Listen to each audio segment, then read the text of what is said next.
നമസ്കാരം. SV ചാനലിലേക്ക് ഒരിക്കൽ കൂടി സ്വാഗതം. എപ്പോഴും പറയാറുള്ളത് പോലെ തന്നെ നമ്മുടെ വീഡിയോയുമായി ബന്ധപ്പെട്ടുള്ള നിങ്ങളുടെ അഭിപ്രായ വ്യത്യാസങ്ങളെല്ലാം കമൻറ്റുകളായി രേഖപ്പെടുത്തുക. അപ്പോൾ നമുക്ക് വിഷയത്തിലേക്ക് വരാം.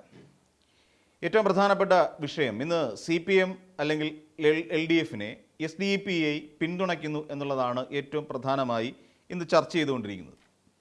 ഇതൊരു വലിയ രാഷ്ട്രീയ സാമൂഹിക പ്രതിസന്ധിയായി അതിങ്ങനെ ഉയർത്തിക്കാട്ടാൻ വേണ്ടിയിട്ട് പ്രതിപക്ഷവും അതോടൊപ്പം തന്നെ മാധ്യമങ്ങളും കിണഞ്ഞ് പരിശ്രമിക്കുകയും ചെയ്യുന്നു. SDPIക്കാർ തന്നെ അവരുടെ കൃത്യമായ നിലപാട് വ്യക്തമാക്കിയിരുന്നു.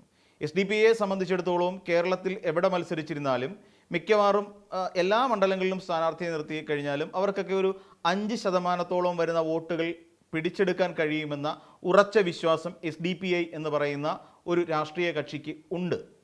അതവർ വെളിവാക്കുകയും ചെയ്തു. അപ്പോൾ ഈ SDPI ഇന്ന് പിന്തുണ പ്രഖ്യാപിക്കുന്നത് ആർക്ക് എന്നുള്ളതാണ് ഏറ്റവും പ്രധാനപ്പെട്ട ഒരു പ്രശ്നം. ഈ SDPIയുടെ പിന്തുണ എന്തുകൊണ്ട് ആവാൻ പാടില്ല എന്നുള്ളത് വരുമ്പോഴാണ് ഇവിടെ ഒരു മൗലികമായ ഒരു പ്രതിസന്ധി ഉടലെടുക്കുന്നത്. ഇവിടെ SDPIയെ പൊതുവിൽ കാണപ്പെടുന്നത് ഒരു വർഗീയ ശക്തി എന്നുള്ള നിലയിലാണ് കാണപ്പെടുന്നത്. ഏത് തരത്തിലുള്ള വർഗീയ ശക്തിയാണ് എന്നുള്ളതാണ് നമ്മളവിടെ പരിശോധിക്കേണ്ടത്. SDPI എന്ന് പറഞ്ഞാൽ ഒരു ന്യൂനപക്ഷ വർഗീയ പാർട്ടി എന്നുള്ള നിലയിലാണ് SDPI എന്ന് പറയുന്നതിനെ എല്ലാവരും അളർന്നുകൊണ്ടിരിക്കുന്നതെന്ന് വസ്തുതയാണ്. അപ്പോൾ SDPI എന്ന് പറയുന്നത് ന്യൂനപക്ഷത്തെ പ്രതിനിധീകരിക്കുന്ന ഒരു രാഷ്ട്രീയ പാർട്ടിയായി ഒരു വശത്ത് നിൽക്കുന്നു. മുസ്ലിം ലീഗ് എന്ന് പറയുന്ന ഒരു രാഷ്ട്രീയ പാർട്ടി ജനാധിപത്യത്തിൽ അടിയുറച്ച് വിശ്വസിക്കുകയും മതേതരത്വ മൂല്യങ്ങളിൽ അടിയുറച്ച് കൊണ്ടുപോവുകയും ചെയ്യുന്ന ഒരു രാഷ്ട്രീയ പാർട്ടി എന്നുള്ള നിലയിൽ അവരടുത്ത് നിൽക്കുന്നു. ജമാഅത്തെ ഇസ്ലാമി ഒരു മതരാഷ്ട്രവാദം എന്ന് പറയുന്ന ഒരു വലിയ സംഭവം ഉന്നയിച്ചുകൊണ്ട് ഇവർ മതരാഷ്ട്രവാദികളാണ് എന്ന ഉറച്ച ഒരു അഫിഡവിറ്റ് ഉമ്മൻചാണ്ടി നൽകിയെങ്കിൽ പോലും അവർ UDFനൊപ്പം നിൽക്കുന്ന ഒരു സാഹചര്യവും നമ്മുടെ കേരളത്തിലുണ്ട്. എന്നാൽ എന്തുകൊണ്ട് ഇപ്പോൾ സമസ്ത നമ്മൾ ആലോചിച്ച് നോക്കിക്കഴിഞ്ഞാൽ സമസ്ത എന്ന് പറയുന്ന AP വിഭാഗം LDFനെ കഴിഞ്ഞ കാലങ്ങളിലെല്ലാം പിന്തുണയ്ക്കുന്ന ഒരു സാഹചര്യവും കേരളത്തിലുണ്ടായി. അവിടെ ഒരു ഇടങ്കോലിടാൻ വേണ്ടിയിട്ടുള്ള ഒരു ശ്രമമായിരുന്നു ഈ പറയുന്ന നമ്മുടെ പ്രതിപക്ഷ നേതാവ് VD സതീശൻ നടത്തിയ ആ ഒരു പ്രസംഗം എന്നുള്ളത് നമ്മൾ ഓർമ്മയിൽ എപ്പോഴും ഉണ്ടാകണം. ഇവിടെ എന്തുകൊണ്ട് SDPI ഇങ്ങനെ ഒരു തീരുമാനത്തിലേക്ക്, ഇപ്പം നേമം പോലെയുള്ള ഒരു മണ്ഡലം, ആ മണ്ഡലത്തിൽ ഇടത് സ്ഥാനാർത്ഥിയായ V ശിവൻകുട്ടിയെ പിന്തുണയ്ക്കാൻ തീരുമാനമെടുത്തതിൻ്റെ പിന്നിലുള്ള കാരണമെന്ത്? ഇത് നമ്മൾ ആരും അന്വേഷിക്കാത്ത ഒരു സാധ്യതയല്ലേ, അല്ലെങ്കിൽ ഒരു അന്വേഷിക്കാത്തൊരു കാരണമാണ്. അതായത് നിലവിൽ നമ്മൾ പരിശോധിക്കുകയാണെങ്കിൽ കേരളത്തിൽ 11ഓളം വരുന്ന സീറ്റുകളിൽ, അതായത് കഴിഞ്ഞ ലോക്സഭാ തെരഞ്ഞെടുപ്പിൻ്റെ കണക്കുകൾ പരിശോധിക്കുമ്പോൾ പറയുന്ന 11ഓളം വരുന്ന സീറ്റുകളിൽ വിജയിക്കാനുള്ള സാധ്യത BJP എന്ന് പറയുന്ന ഒരു രാഷ്ട്രീയ പാർട്ടിക്കുണ്ട്. എങ്ങനെയാണ് BJPയെ നമ്മൾ അളക്കുന്നത്? RSS എന്ന് പറയുന്ന ഒരു വലിയ ശക്തിയിൽ, അതായത് ഒരു ഹിന്ദുത്വ വർഗീയ ഫാസിസ്റ്റ് പാർട്ടി എന്നുള്ള നിലയിൽ തന്നെയാണ് BJPയെ കാണുന്നത്. അപ്പോൾ BJP എന്ന് പറയുന്ന ഒരു രാഷ്ട്രീയ പാർട്ടി ഇവിടെ രാജ്യത്ത് ഒരു ഭൂരിപക്ഷ വർഗീയതയെ ഇവിടെ വാഴാൻ വേണ്ടി അനുവദിക്കുന്നു. ഇത് ആർക്ക് ദോഷകരമായി ഭവിക്കുമെന്ന് ചോദിച്ചാൽ ന്യൂനപക്ഷത്തിന് അതൊരു വലിയ വിഘാതം സൃഷ്ടിക്കും എന്നുള്ളതിനെക്കുറിച്ച് ന്യൂനപക്ഷ അംഗങ്ങൾക്കും അല്ലെങ്കിൽ ന്യൂനപക്ഷ വിശ്വാസികൾക്കും ന്യൂനപക്ഷ മതത്തിൽപ്പെട്ടവർക്കും ഒരു ബോധ്യമുണ്ട്.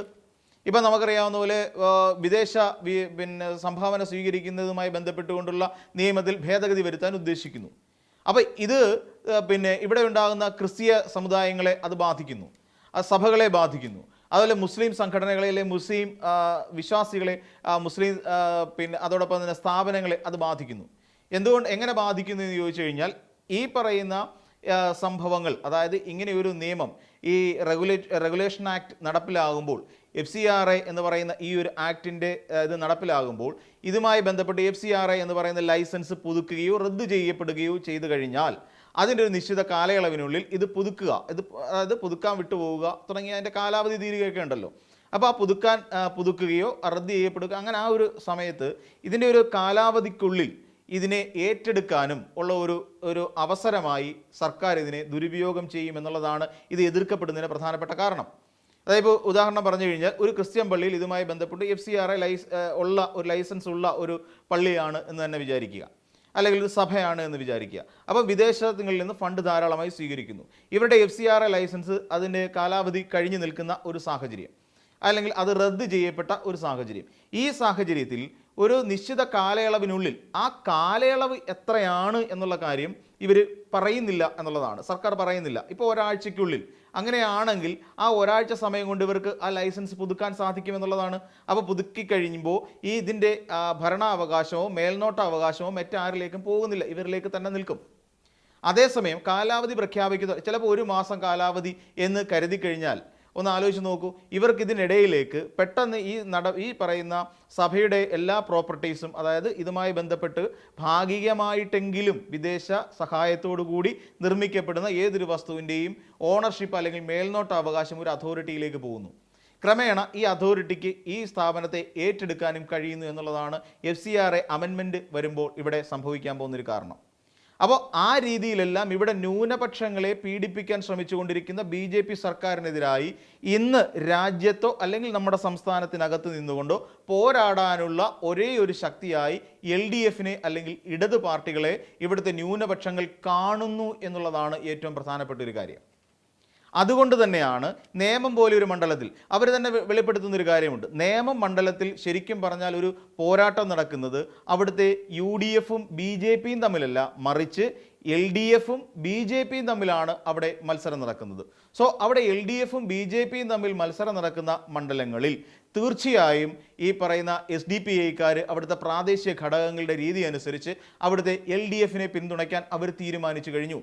അവർ വ്യക്തമാക്കി, SDPIക്കാർ വ്യക്തമാക്കിയൊരു കാര്യമുണ്ട്, ഇതുമായി ബന്ധപ്പെട്ട് യാതൊരു ചർച്ചകൾ UDFുമായി നടത്തിയിട്ടില്ല. എന്ന് വെച്ചാൽ കൃത്യമായി പറഞ്ഞാൽ LDFന് മേൽക്കൈ ഉള്ള മണ്ഡലങ്ങളിൽ, അതായത് UDF 3-ാം സ്ഥാനത്തേക്കോ അല്ലെങ്കിൽ വലിയ പ്രാധാന്യമില്ലാതെയോ നിൽക്കുന്ന മണ്ഡലങ്ങൾ ഒഴികെ ബാക്കി എല്ലാ മണ്ഡലങ്ങളിലും, അതായത് BJP 2-ാം സ്ഥാനത്തേക്ക് ഉള്ള എല്ലാ മണ്ഡലങ്ങളിലും അവർ LDFനെ പിന്തുണയ്ക്കാൻ തീരുമാനിച്ചിരിക്കുന്നു. SDPIക്ക് UDFനേക്കാൾ ഇക്കാര്യത്തിൽ വിശ്വാസം, അതായത് SDPI ആരാണെന്ന് നമുക്കറിയാം, ഒരു ന്യൂനപക്ഷ രാഷ്ട്രീയ സംഘടനയാണ്. ആ സംഘടനയെ സംബന്ധിച്ചിടത്തോളം ഇന്ന് ന്യൂനപക്ഷങ്ങളുടെ എല്ലാ അവകാശങ്ങളും സംസ്ഥാനത്ത് നടപ്പിലായി കാണണമെങ്കിലും അത് സംരക്ഷിക്കപ്പെടണമെങ്കിലും തീർച്ചയായും അവർക്ക് വേണ്ടത് മുസ്ലിം ലീഗിനെ ചാരി നിൽക്കുക എന്നുള്ളതിനപ്പുറത്തേക്ക് LDFനെ ചാരി നിൽക്കുക എന്നുള്ളതാണ് കാര്യം. ഇവിടെ എത്ര ഡീൽ എന്ന് പറയുന്ന ഒരു കാര്യം, എത്രത്തോളം ഡീൽ ഇവിടെ പ്രവർത്തിക്കുന്നുണ്ട് എന്ന് പറഞ്ഞിരുന്നാലും ശരി, ഇവിടെ സത്യസന്ധമായി നമ്മൾ മനസ്സിലാക്കേണ്ട ഒരു പ്രധാനപ്പെട്ട കാര്യം, ഇവിടെ BJPയും CPMും തമ്മിലൊരു ഡീല് നടക്കുന്നില്ല എന്ന് SDPI പോലെയുള്ള ന്യൂനപക്ഷങ്ങൾക്കും ന്യൂനപക്ഷ സംഘടനകൾക്കും വളരെ കൃത്യമായി അറിയാവുന്ന കാര്യം തന്നെയാണ്.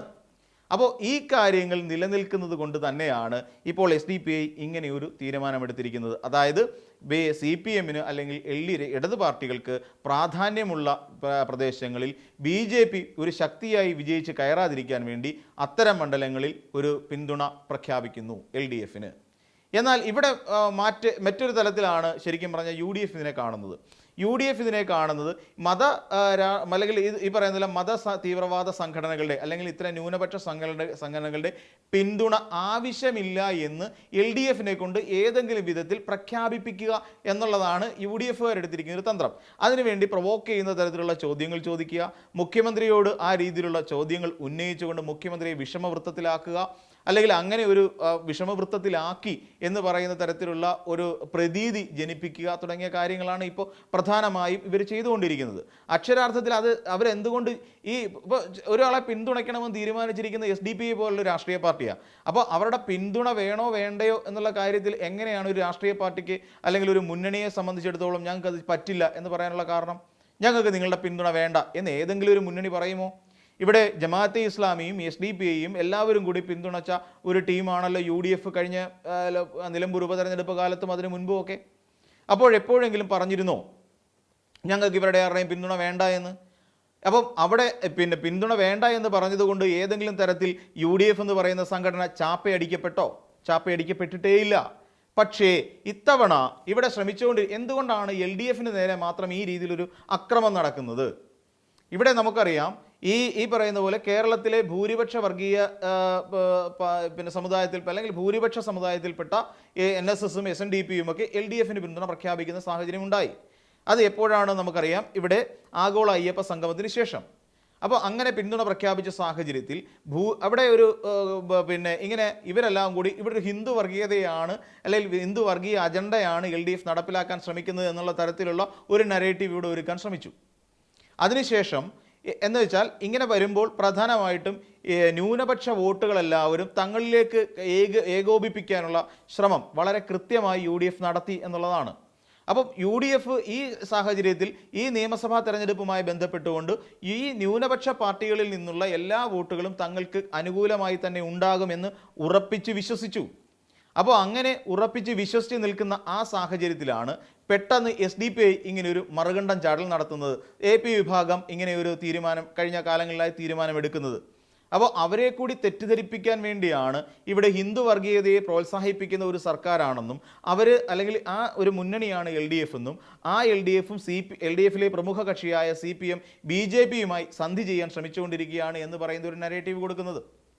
അപ്പോൾ ഇവിടെ SDPIക്കാർ മറിഞ്ഞു കഴിഞ്ഞപ്പോൾ ഇനി അടുത്ത ലക്ഷ്യം ഈ അവരിലേക്ക് പോയിരിക്കുന്ന LDFിലേക്ക് പോയിരിക്കുന്ന ഹിന്ദു വോട്ടുകൾ നേരെ തിരിച്ച് UDFിലേക്ക് കൊണ്ടുവരാൻ വേണ്ടിയിട്ട് ആണ് ഇനി അടുത്ത ശ്രമം ഇവിടെ UDF നടത്തിക്കൊണ്ടിരിക്കുക.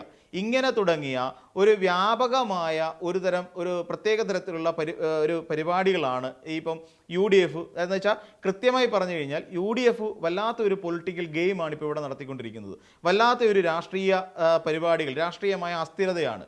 ഇപ്പം ഇവർ SDPIക്കാർ അങ്ങനെ പിന്തുണ പ്രഖ്യാപിച്ചു കഴിഞ്ഞിരിക്കുന്നു. അതിൻ്റെ പിന്നിലുള്ള പ്രധാനപ്പെട്ട ലക്ഷ്യം BJP ഒരു മണ്ഡലങ്ങളിലും വിജയിക്കാതിരിക്കുക എന്നുള്ളതാണ് ലക്ഷ്യം. ഇപ്പോൾ പാലക്കാട്ടെ അവസ്ഥ നമുക്കറിയാം. അവിടെ BJP ആണ് വിജയിക്കാനുള്ള സാധ്യതയിൽ നിൽക്കുന്നത് ശോഭാ സുരേന്ദ്രൻ. അപ്പോൾ ആ ശോഭാ സുരേന്ദ്രനെ പരാജയപ്പെടുത്താൻ വേണ്ടിയിട്ട് അവിടെ NMRനെ അവിടെ വിജയിപ്പിക്കുക എന്നുള്ളതാണ് അടുത്ത ലക്ഷ്യം. അപ്പം ഇടത് പാർട്ടികൾക്കാണ് അവിടെ പ്രാധാന്യം. നമുക്കറിയാം പാലക്കാട് ശോഭാ സുരേന്ദ്രനെ അപേക്ഷിച്ച് നോക്കുമ്പോൾ അവിടെ ഏറ്റവും മോശപ്പെട്ട ഒരു സ്ഥാനാർത്ഥിയാണ് UDFൻ്റേത്. അപ്പോൾ അങ്ങനെ ഒരു സ്ഥാനാർത്ഥിക്ക് അവിടെ വോട്ട് കൊടുക്കുന്നത് കൊണ്ട് ഒരു ഗുണവുമില്ല. അതിന് പകരം റസാഖിനെ അവിടെ നിന്ന് വിജയിപ്പിക്കുക എന്നുള്ളതാണ് ശരിക്കും SDPIക്കാർ പ്ലാൻ ചെയ്യുന്നത്. നേമത്താണെങ്കിലും അങ്ങനെ തന്നെ. അപ്പോൾ ഈ ഒരു അലയൻസ് ഉണ്ടാക്കുന്ന എല്ലാ ഇടങ്ങളിലും BJP വിജയിപ്പിക്കാതിരിക്കാൻ വേണ്ടിയിട്ടുള്ള ഒരു തന്ത്രമായിട്ടാണ് SDPI ഇപ്പോൾ അവർക്ക് കിട്ടിയ ഈ ഒരു വോട്ടവകാശത്തെ വിനിയോഗിക്കുന്നത് എന്നുള്ളതാണ് അതിൻ്റെ ഏറ്റവും ചുരുങ്ങിയ രീതിയിൽ പറയാൻ പറ്റുന്ന ഒരു പ്രധാനപ്പെട്ട കാര്യം. അപ്പോൾ മറ്റൊരു വീഡിയോയുമായി നമുക്ക് വീണ്ടും കാണാം.